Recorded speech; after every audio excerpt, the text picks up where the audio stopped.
In this video, I'm going to pick up where I left off. I've got the house plan sort of mapped out, and I'm going to jump ahead and actually bring in the windows. So you should have a link to a folder for these. So I'm going to go and take you to that folder, at least in this video, and I'm going to right click on them, on all of these blocks, and I'm going to download them.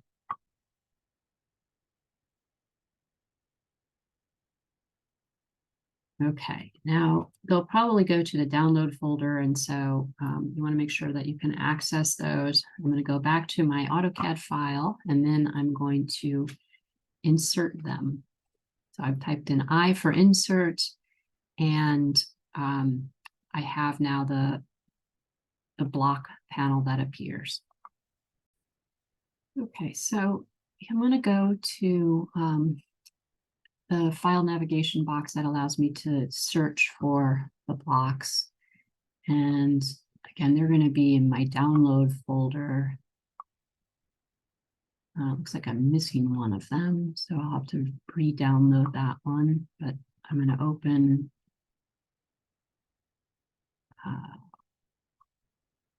all of them, open, and I'll just place them. You can see they're now populating. So let's go and, oops, click on here, Windows single. I'm not sure which one they brought in.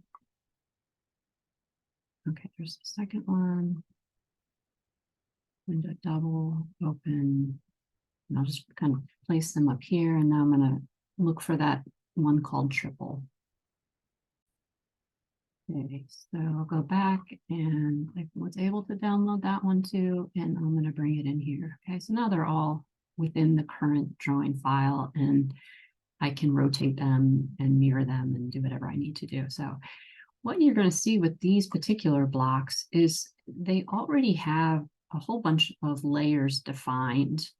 So they were not drawn on layer 0, but they have very specific layers. So if I double click on this, it takes me to the block editor. And when I click on these, let's see if I can go back to the home, you can see it's, this one is on a wind sill.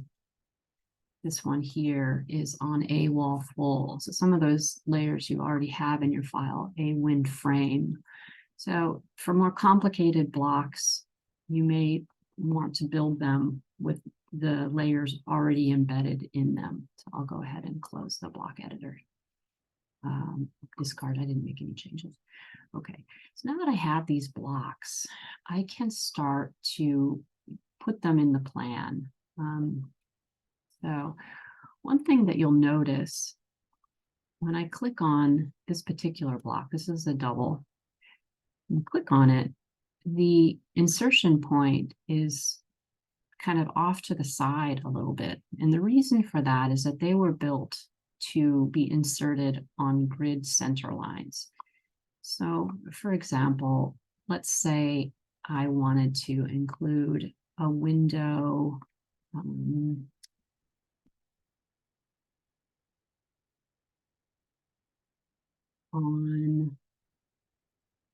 let's see here, on the kitchen side here. So let me take a look at one of these windows. All right, I'm going to drag it over here. And one thing that you'll need to kind of make sure you're orienting them correctly is, you can see when I click on this that the insertion point is over here, but the part that the frame is going to be towards the interior side. So this particular block I'm going to put right here, but I'm going to need to rotate it 180 degrees. So rotate, and it doesn't really matter where my reference point is. You can just kind of pull it over here, and you need to bring it so far over to the side. And I'm going to place it right there. All right, so again, the insertion point is going right to this grid intersection, and the deeper side is going to be towards the exterior side of the house. Okay, so I can go around and place windows wherever I feel like they should be. I'll also be bringing in doors. So if I want, like this is a bedroom, for example, if I want some patio doors that open out to that courtyard space, I'll not put any windows in for the time being. I'll add them a little bit later. But anywhere that you want to have a window without a door, you can go ahead and start bringing these windows around. Now, before I get too much further with the placement of the windows, I'm going to show you how to build the door block. So the windows were given to you, but this gives you an opportunity to kind of work with an architectural component as a block. And I'll kind of zoom into one of these areas in the grid to illustrate how this works. Basically, all right, I'm going to first set my layer to layer 0. Now, these blocks will be built on layer 0 and then placed on a door block, on a door layer. All right, I'm going to draw a line across from one intersection to another, and I'm going to offset this line by 2.5 inches. Okay. Now I'm going to locate the middle of the line. And these are going to be erased, so I'm just using these temporarily for construction purposes. So this is the midpoint. And my door is going to be 36 inches wide. So I'm going to offset that line half of 36 inches, which is 18 on either side.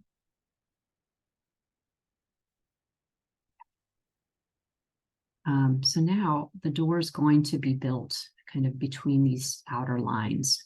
And what I'm going to start by doing is drawing a rectangle from this intersection. And I'm going to type in at 2, 36. Okay, so basically this door panel is nominally 2 inches wide and 36 inches long. Right now I have this extra line in here and I want to get rid of it. So I'm going to make a window till it highlights and I'm going to delete it. I don't want to include that extra line in my block because when I might snap to it, and if I wanted to do the midpoint of this, it might be a little bit challenging. Okay, so that's the door panel. Normally in an architectural floor plan, doors are shown open, sometimes closed, but only if it is kind of too congested in the plan to show them in the open position. And now what I'm going to do is I'm going to create an arc. Okay, so my arc, I'm going to use, let's specify start point of arc, or I can do the center. Let's click on the center. The center is going to be where the hinge of the door would be located, which is right here. Start point of the arc will be where the arc meets the wall, and the end point will be in the outer corner of the door panel. All right, so that is those are the basic components of the door block. Now what I'm going to do is go and erase some of these lines that I used for the construction of the block. Now, in order to work with our grid, what we want to do is set the insertion point at the intersection here. So I'm going to type in B for block. I'm going to pick the panel and the door swing arc. Oops. Let's try that again. B for block, and I'm going to call it door 36. I'm going to pick a point, which is the intersection here, and then I'm going to select those two elements and say OK. All right, so now I have a door block to work with. For the most part, this block is going to be inserted on grid intersections. There may be some instances where it's opening on different in different points, but hopefully that will work well for most of what we're doing. So here it is. I'm going to move it to, let's see here. Do I have I need to create a layer called a door. So let me go ahead and do that. Maybe you already have that in your file. A door. I'm going to give it a color of magenta so it's fairly light. Right now, when I click on the block, I will move it to a door. Right, and then I'm going to start making copies and mirroring and that kind of stuff with this door. My first door, I'm going to put right here. It will open into the bathroom. But let's change that. Let's have it open against the other wall so that you can't see into the bathroom from down the hallway. Right. I'll make a copy of this one. And I'm going to make this one the entrance to the bedroom. So I rotated it, copied it. You may find you don't need a lot of doors in your house. I'm going to make the entrance to the whole house right here. You know, it may seem kind of strange that there's a little gap there, but that will eventually become part of the wall assembly. I'm going to put one, and when you type in insert, you should see that that door is now a current block in the file.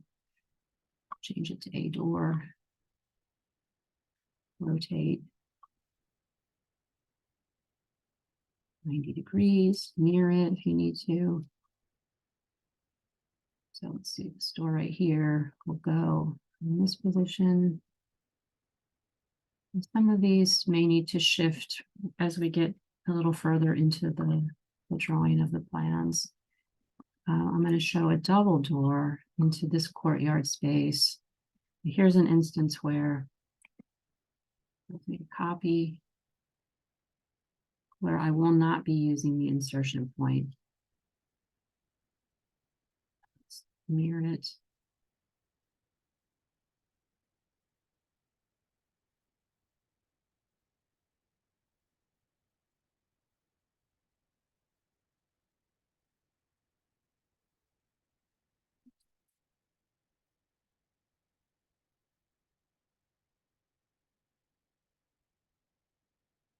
And move these doors to a center spot in my plan. And then these ones, this is where our system breaks down a little bit.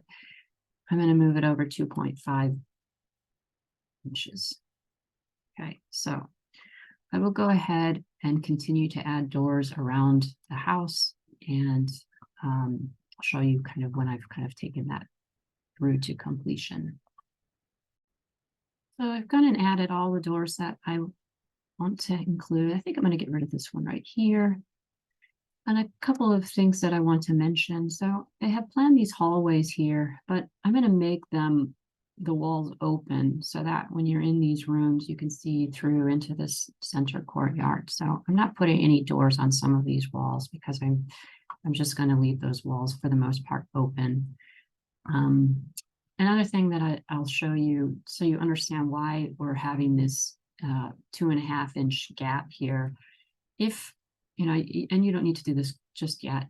If I offset 2.5 here for this polyline, and then I offset 5.5 to the outside. And remember, these are all exterior walls. Exterior walls are going to be thicker than the interior wall. So what I have when I check the distance here is an 8-inch wall, which would be fairly standard, roughly within that range for exterior. So you can see that the doors are going to be resting on that inner line.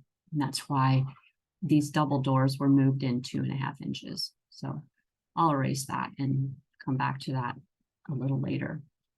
Next, what I'll do is continue adding some of these windows to various rooms.